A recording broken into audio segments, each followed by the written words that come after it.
शिव के मंदिर चले जाना, बाबा को एक अक्षत का दाना समर्पित कर देना, बाबा को अपने मन की बात कह देना, बेलपत्र समर्पित कर देना, ये सब कुछ है।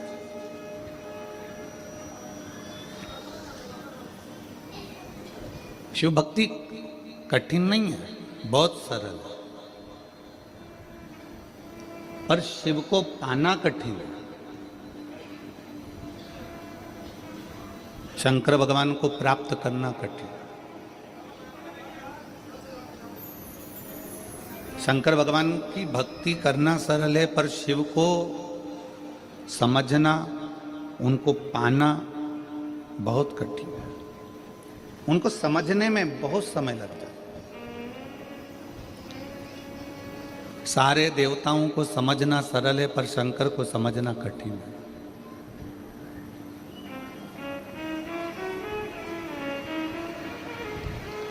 आप शिव को समझ जाएं, ये बहुत कठिन विषय है। संत, साधु, गुरुजन, तपस्वी जन, साधक, उपासक, इनका तप करते करते पूरी जिंदगी निकल जाती है, तो भी शंकर को नहीं समझ पाते। आप और हम तो साधारण हैं।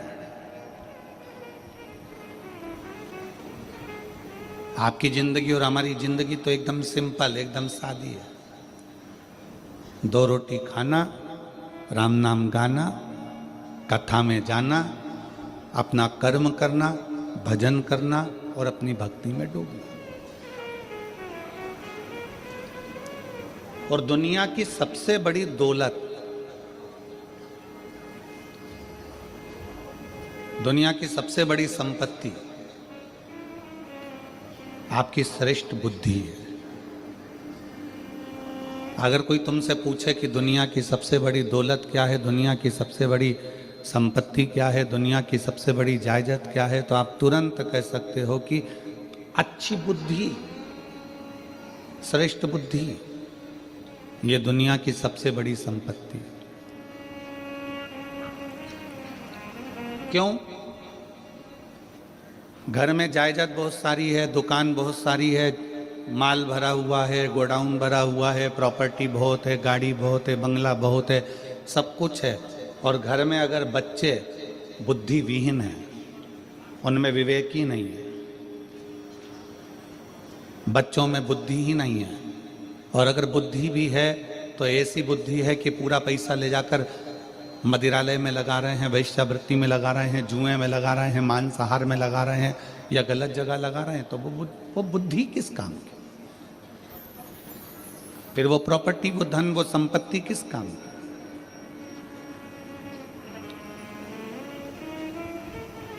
दुनिया की सबसे बड़ी दौलत है श्रेष्ठ बुद्धि, और दुनिया का सबसे बड़ा हथियार है आपका धैर्य। थोड़ा शांति रखना, धैर्य रखना, सबूरी रखना, थोड़ा संभल कर रहना, थोड़ा धैर्य बांध कर रखो। हम लोग क्रोध में आते हैं और बहुत कुछ गड़बड़ कर जाते हैं। कई लोग कहते हैं भगवान शंकर विनाश के देवता हैं,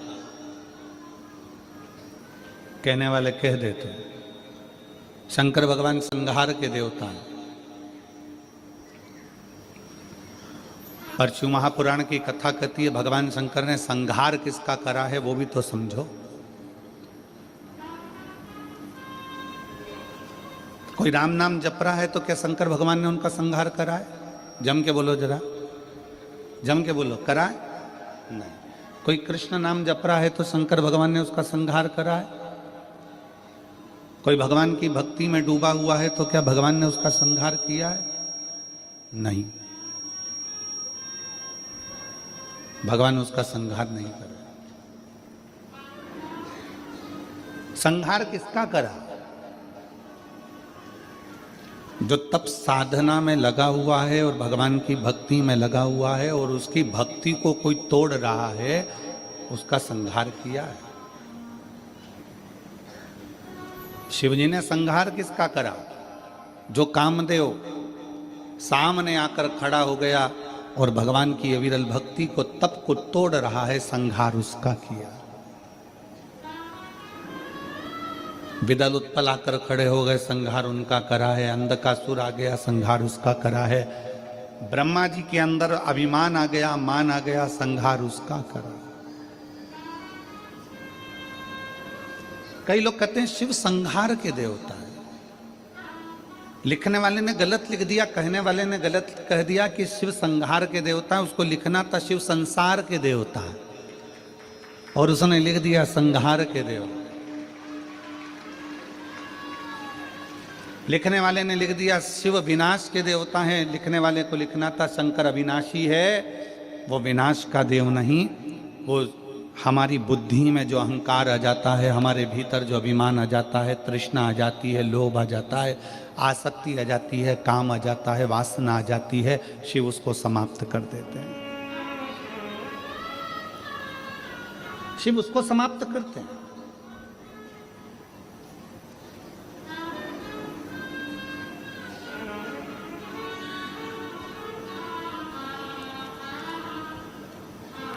अभी महाराज जी कह रहे थे पास में कि इस क्षेत्र में इतने शिव भक्तों को देखकर आज पूरा छत्तीसगढ़ गौरवान्वित हो रहा होगा। इतने शिव भक्तों को देखकर क्षेत्र में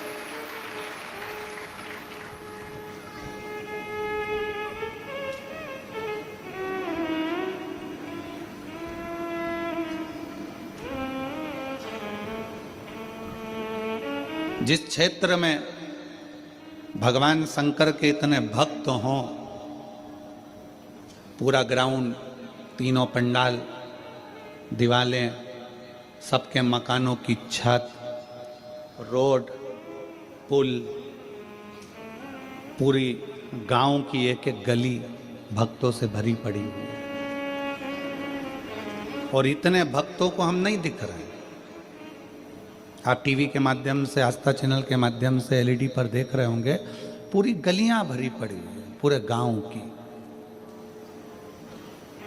छतें भरी पड़ी हुई हैं।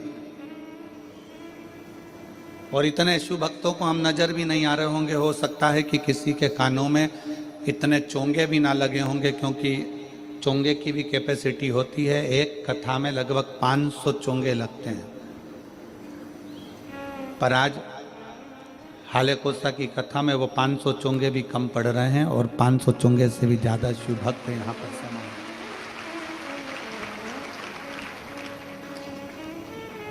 ये अविरल भक्ति है आपकी।